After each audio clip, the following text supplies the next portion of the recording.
If we introduce the Islamic concept of fitrah, which is Ibn Taymiyyah's contribution, well, not his contribution, but the fitrah is the intuitive knowledge, things that you know self-evidently, then that kind of changes the landscape a little bit. Like what? What kind of things would you say? So for example, actually most foundational knowledge is intuitive. So if I were to ask you, how do you know you exist? You know you exist because you know you exist simply because because you intuit it. When you say intuit it, it's like you're deducing it from your own perception, right? If you had no five senses, you'd still have there'd still be existence. Aren't you putting a level of faith in your senses? Pardon? You're putting some element of belief in your faith, in your senses. Yeah, 100%. Well, what I'm saying, yeah, absolutely. Well, that's if you're basing knowledge on sense datum, yeah? But what I'm saying is that if it's intuitive knowledge, sorry guys. If it's intuitive knowledge, it's not. It doesn't need to go through that filter. Why? Because it's self-evident. Self-evident, there's an element of belief in that, right? You can't know that it's self-evident. You believe. No, you would know that it's self-evident. How do you know that it's self-evident? Just because you perceive it. It's axiomatic, almost like you were born with that. It's some senses. Not senses. So the senses here are different. So in epistemology, they have different ways of. I don't know how useful this conversation is to you. No, it's very useful. I think it's a very useful conversation. How are you doing? I don't want to disappoint you. No. It's very useful. So what? It's going to be a very friendly conversation. All right. Anyway. Yeah. How you doing, man? Okay. Join in, man. This is just a conversation. Yeah. So that's in epistemology. There's more than one way of knowing things. Yeah. So obviously one of them is intuition. The other one is sense datum, like five senses, etc. Another third way is deduction, rationality, or whatever. And sometimes they can intermix. Like for example, for you to make premises, you have to have some induced, like inductively reason. Sometimes, yeah, possibly. No, but like for example, I say all men are mortal. Yeah, Socrates is a man, therefore Socrates is mortal. I still have to have perceived a man, and I have to have known what men are through my five senses. So induction and deduction mix with each other in that way. But intuition is kind of a standalone thing. So it comes by itself. It's like you just know you exist. You just know you.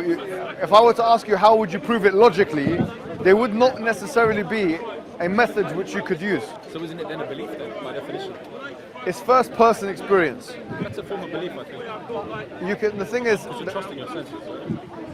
Look, the way Bertrand Russell talked about it, he wrote a book called The Problems of Philosophy, which is like one of the main basic books that a student of philosophy would learn. Yeah, he's a logician, right? Yeah, and what he said was that he defined knowledge, he defined belief as something which corresponds to, which is some information someone has which corresponds to, or either doesn't or does correspond to reality of some sort. So true belief is that which does correspond to reality, and false belief is that which does not correspond to reality. So the point is, belief and knowledge and belief are not two different things. Almost all knowledge you have is believed in you. You could argue, right? I agree. I do believe. So, but the point is how did we achieve the knowledge? That's the more foundational question. So, did you know it? And if you did know it, was it self-evident and so on? So we say, look, things like existence, there's no syllogism for how I can reason my own existence. There's no inductive method I can use to reason not just my own first-person subjective experience, but anything first-person at all, emotions included. Therefore, these things are unscientific in the sense that science does not have an access to them. So from that perspective, existence cannot be proven scientifically unless one reasons in a circle and says that we're going to check up human brains. But then if you're saying that you're checking up human brains using your first-person experience, then you'll be arguing in a circle, because you'll say, how do we know it's the human brain exists as the mind? You'll say we're using the mind to check the brain, and therefore we'll be arguing in a circle. So therefore, first-person experiences are first-person experiences. Science is in the third person, which means you have to do something to something. Whereas first-person experiences, I'm speaking about my own, like my own thing. So these are different forms of knowledge, and that's why, if you the beginning thing you said, you started off by saying that, well, could you not doubt everything? If we're using induction, abduction, or even deduction, I would agree with you, and I would agree with Fakhruddin al-Razi, who also said the same thing as you, which is that everything is ghalibu dhannin. Everything is a high probability. Like, we don't know anything for sure. However, if we put in the intuitive element, which is what Ibn Taymiyyah said in his contribution, then we have intuitive experiences, first person, which require no rationalization, systematic rationalization there. There's no discursive rationalization. In other words, you don't need to go through an inductive method, or an abductive method, or a deductive method. You can just reason it. You just kind of. No. It would be beyond that. It would just be something you feel. How much can you trust feelings though? Yeah, so that's a question that goes back to you. So that's what Nietzsche like. Nietzsche was saying, I think therefore I am, is problematic because how do you know it's you that's thinking? So that's why probably the most concrete statement of fact you can make ever is that there is no doubt that there is existence. Now, how do we know that there is existence? Through feeling that. Now, if we don't have that intuitive knowledge, we wouldn't know existence existed. Now, obviously, it's corroborated by inductive methods, but it's not standard. Do you know what I'm trying to say? So, what we say as Muslims is that you're born with the belief that you exist, but also the belief in God. One God created, all those things. So you don't need, you don't need rationality in order to come to the conclusion of God. That's basically our premise. You have the fitra.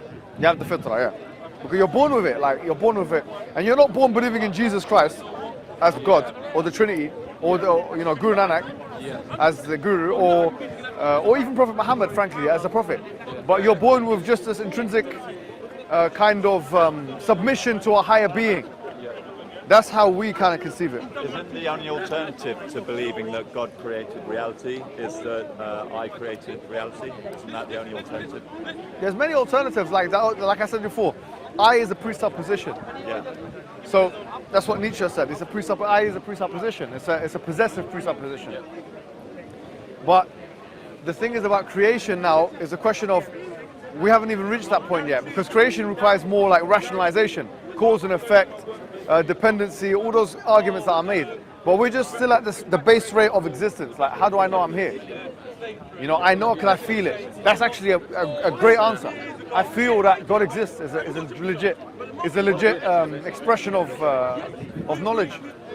Mohammed, I wanted to talk to you about Extinction Rebellion because I was here back in, I think, March or something. Yes. And I was talking to you about it. But can I just finish with him and then? Sure. Okay. Yeah. So what you're saying is, the instinct or intuition, you're saying this is more trustworthy than sense data and... I think it's more foundational, because What do you mean foundational? everything else depends on intuition. Yeah. But why is that not a form of belief like faith? Well, look, Intuition you're staking some faith in what you perceive. if you don't have a premise that we exist, then nothing can be said about anything, right? So what I'm saying is that premise. We work under the assumption. Pardon? We're working under that assumption. Yeah. So because of that, what I'm saying is that because you're working under that assumption that we exist, and that's an intuited assumption. It's not. You don't put that under a microscope. You don't put that into a chart.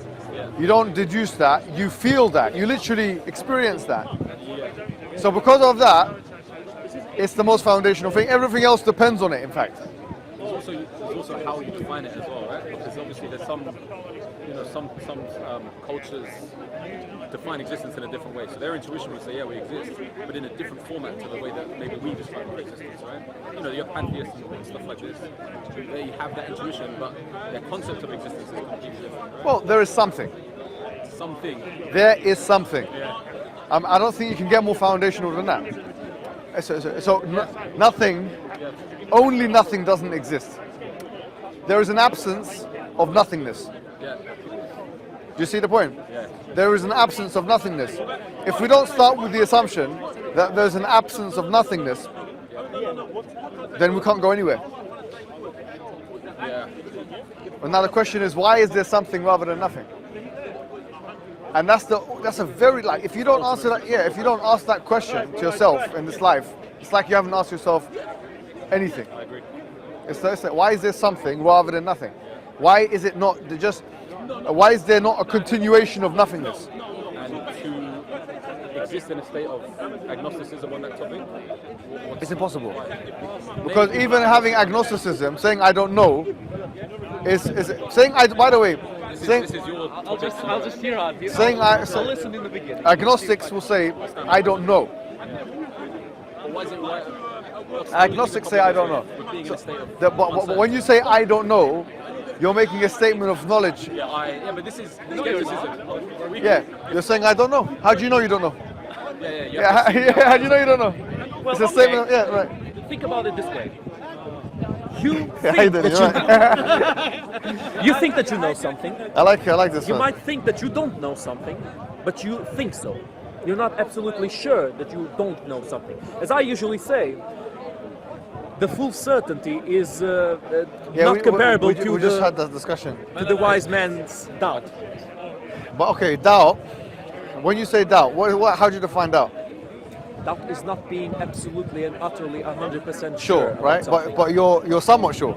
Oh yeah, of course. All right, so you know I have my something. senses, I have my approximation, but I understand that my senses are flawed, and Yeah. thus I can't So get. so you're on the same path as I am. So I'm saying that the foundation. What I was saying to him is that foundationally we have to say that there is something rather than nothing, and there's no room for agnosticism on this. That's the assumption that I follow, even though I'm not sure of it. And by the way, agnosticism proves this premise.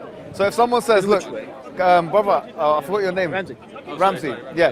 Do you know the question that you asked about can there be agnosticism on the first premise of there is? Can there be? But if you're in that state, why is that? Yeah, so what I'm saying is that the first thing we said, the most foundational thing we can have in terms of a knowledge premise that I can possibly think of, I said there's no doubt that there's existence. He said, okay, well hold on. Existence can be quantified or qualified. Which way does existence exist? But what I'm saying here is, what I said to him was, let's go even deeper than that, yeah? There is no doubt, forget about there's no doubt. There is something, that's my premise. Okay, fair enough. There you have it. You can assume it. Yeah, there is something rather than nothing. Yeah, of course, sure. Yeah, of course. See there's no agnosticism on that point. No, but in which way does that something exist? No, that's a different question. I'll give you an Yeah, no, example. I'm not It's going a to- I'm different not going question, there. It's very relevant. For Yeah, I'm this. not going there, It's, though. Mohammed, it's very relevant for this. Let me tell you why. Your reflection in the mirror, it exists. It exists just like you do. However, it's only a reflection. It's not you. It's only an image of you in the mirror. It exists the same way you do, and at the same time, it's a different way of existing, even though it exists in the same plane of existence as you do. You know what I mean? Yes.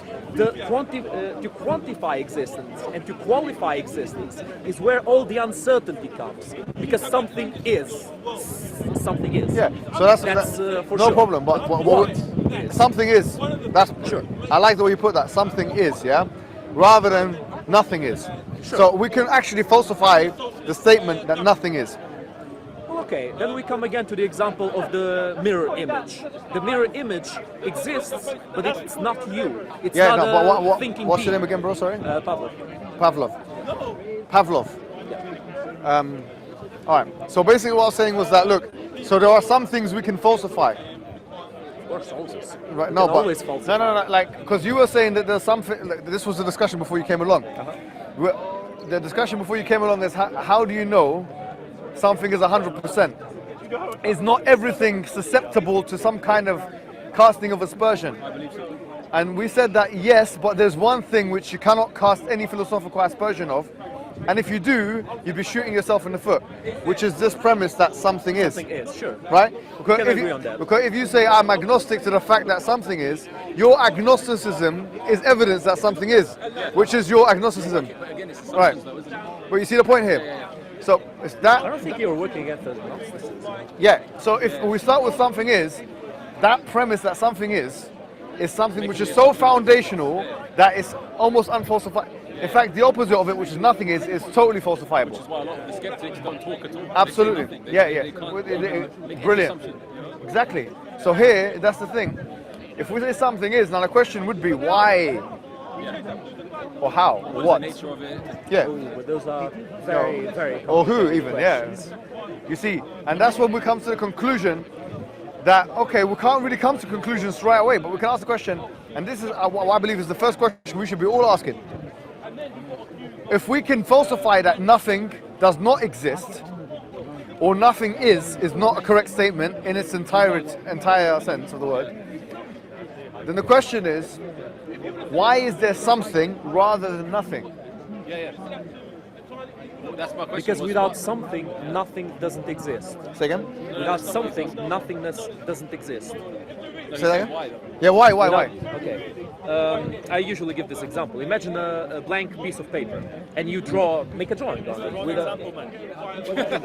Because I know what you were saying, but he's just saying Go ahead. the question is why is there something then nothing? It's not talking about the idea of nothing can't be possible without lining it with Why is there something else. something? There is something. Yeah. Why is there something rather than nothing? The purpose of existence Maybe I is misunderstood. like that. Yeah. So what do you think the challenge is with not maybe ignoring the question or not treating it with the same?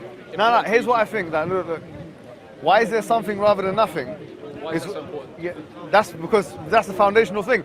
If you didn't have the premise that there's something is, then we couldn't have any conversation. We wouldn't have any cognition. We would have no rationalization. There would be nothing to talk about, in a sense. The existence couldn't be justified. Asking the question why it exists. Why? Why is that important? Why is there something rather than nothing? No, why does anything exist? Why does anything exist is another way of putting it. Important question. It's an important question because it's the foundation for everything we're doing in our lives. But if you have a belief that you can't know that, for example, what's wrong with that? Look, importance is subjective, right? You can say it's not important. You can say I don't care about that question.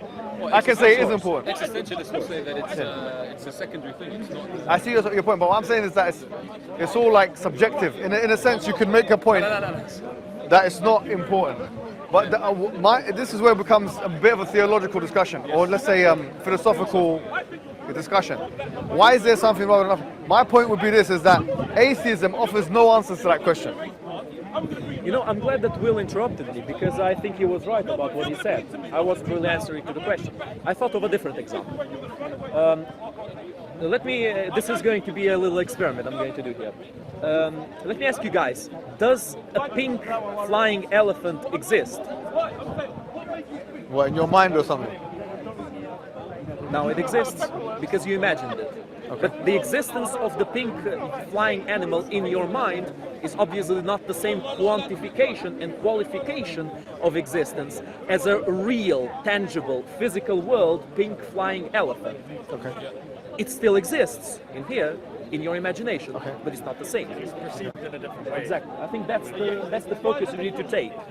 We might be the product of the imagination of a being infinitely more powerful than us. Okay. And if we are that product of imagination, then you are right. And we truly are completely and utterly powerless in the face of Allah, or God, or That's all I needed to get from Yahweh, you, or right? whoever you want to talk about. That's all I need to say. I'm To joking. go into the probability of. But no, the point I'm Exactly. Do you know? Of what I said being true. Yeah, forget about probability for now, because we're trying to work on foundations. Because you can't build castles on thin air, right? So when we have this idea of okay, there's something rather than nothing, and now we question, why is there something rather than nothing? Now we got to ask ourselves, of the systems that are out there, philosophical, religious, or otherwise, what is incapable of answering this question? It's impossible for an atheist to have any tools to answer this question.